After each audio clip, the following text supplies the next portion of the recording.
vehicle, and in 2013 it was put up against an EF3 Tornado and survived. This vehicle's mission? To capture groundbreaking video and scientific data from within a tornado. Oh my gosh, look at that. Let's go. We have to go east.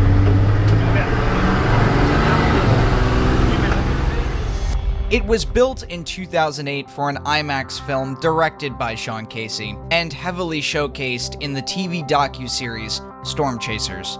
TIV underwent several changes in its lifetime, which led it to this final design.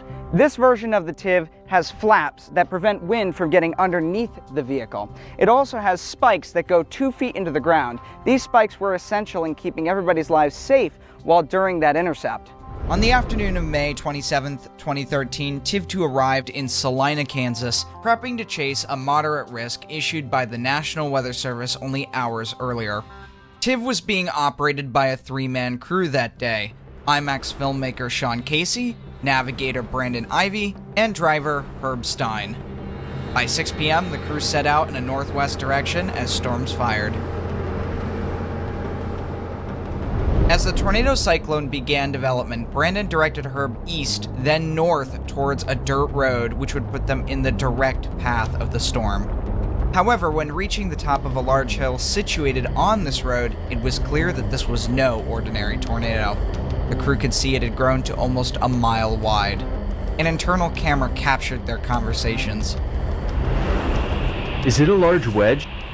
Yeah, actually, it's coming at us. I think we need to move south because I don't have a shot. It's important to recognize the reason why Sean was chasing this day and what his goals were. After his film Tornado Alley was completed in 2010, Sean partnered with National Geographic to produce a new film titled Extreme Weather, which focused on many natural disasters. For his segment on tornadoes, he continued to chase with the TIV-2, using his IMAX camera to capture everything as it unfolded. However, this day would prove to be more than what he bargained for. Unfortunately, the road they had taken was quickly deteriorating as rain fell around them. With the tornado closing in, Sean ordered the vehicle to be deployed.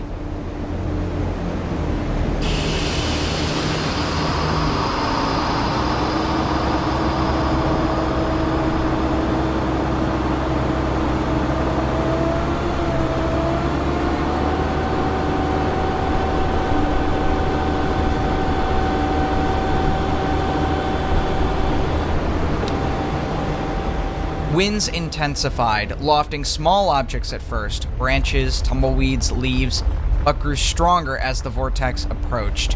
A small farmstead to the southwest of their position was obliterated by the outer winds, sending the pieces eastward towards the TIV. Inside the vehicle, the roar ramped up, and suddenly,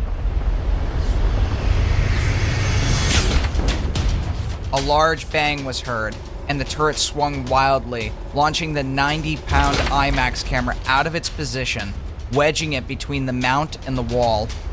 At that exact moment, the anemometer was struck by a large sheet of aluminum, destroying it completely. With the wind reading cut off at between 150 and 175 miles an hour, it's unknown how high it truly got. The core of the violent twister was upon them. Large chunks of hay swirled around at incredible speeds, caking the exterior of the vehicle. Moments later, a spark shot across the front windshield. Another piece of metal, likely from that same farmstead, was moving so fast it ignited on the bullet-resistant polycarbonate. This was followed by several other loud impacts, with one blowing open the roof hatch. The backside wall of the tornado passes the road, with the strong inflow winds trailing behind. The monster tornado would continue on towards Esben and dissipate.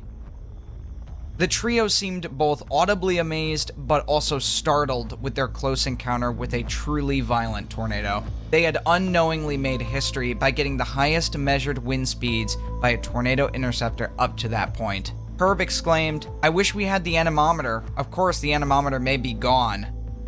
In the immediate aftermath, Sean would make a post on social media. "TIV just hit by very strong tornado. We are okay.